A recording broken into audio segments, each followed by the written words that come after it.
जय हिंद दोस्तों। देखिए, इंडियन एयरफोर्स के पास बहुत ही कम फाइटर जेट बचे हैं और 12वें दिन एक नया फाइटर जेट उड़ने वाला है, क्योंकि 5 कंपनियों के साथ साथ एचएएल ने समझौता किया है और कमर कस ली है। रॉकेट की रफ्तार से भी ज़्यादा प्रोडक्शन शुरू होने वाला है। इंडियन फाइटर जेट प्रोड्यूस होने वाला है। इंडियन एयरफोर्स के पास लगातार फाइटर जेट जो घट रहे हैं, उनके पास इफेक्टिव स्क्वाड्रन की संख्या घटकर अब 29 पर आ चुकी है, जो उसको कुल टोटल 42 स्क्वाड्रन ही चाहिए होते हैं। एक स्क्वाड्रन में लगभग 18 विमान होते हैं।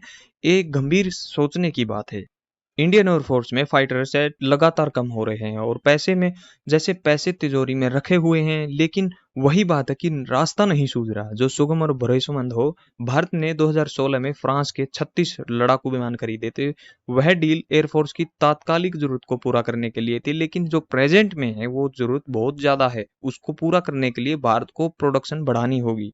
भारत के सामने राफेल खरीदने और सुखोई खरीदने का ही विकल्प है, लेकिन उसके पास दूसरा विकल्प अपने साझेदार जो रूस है, जो सुखोई 57 है, वो राफेल से महंगा है। सुखोई 57 के परफॉर्मेंस पर भी सवाल उठते रहे हैं। इन्हीं दो कारणों से डील अटकी हुई है।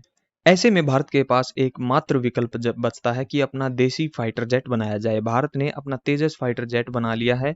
सेना के पास इसके 2 स्क्वाड्रन मौजूद हैं। यह तेजस 1980 के दशक में शुरू हुआ था, लेकिन इसकी प्रोडक्शन की धीमी गति है। लेकिन भारत ने अपने दम पर 4.5 पीढ़ी के तेजस मार्क 1A फाइटर जेट बनाने की क्षमता हासिल कर ली है। सरकार ने 2 खेप में ऐसे कुल 180 फाइटर जेट का ऑर्डर भी दे दिया है, लेकिन इस ऑर्डर से पहले 2 विमान इसी सितंबर में के महीने में मिलने वाले हैं।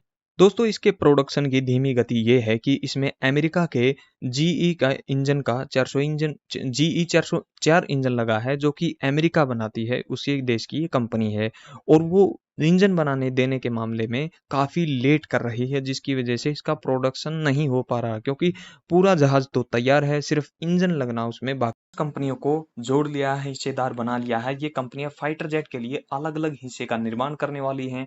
एचएएल का काम सिर्फ असेंबल करने का रह जाएगा कि इसके लिए, क्योंकि वो विंग्स वीएम टेक्नोलॉजी सब कुछ बनाकर देने वाली है। और ये कंपनी टेक्नोलॉजी सेंटर फ्यूलिक डायनेटिक और जो भी पार्ट होते हैं जहाज के, वो बनाकर देने वाली है।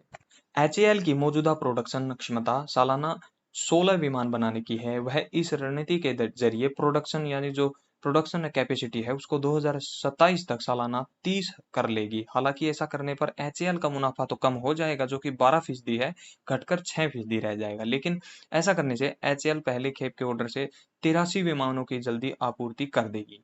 फिर वह बाद के 97 विमानों और फिर एमका प्रोजेक्ट कर फोकस करने के लिए लग जाएगी। दोस्तों, आपको क्या लगता है कि हमारे made in India fighter jet होने चाहिए या नहीं? कमेंट में अपनी राय जरूर बताना, और ऐसी नॉलेजेबल वीडियोस के लिए आप इस चैनल को जल्दी से सब्सक्राइब कर लीजिए।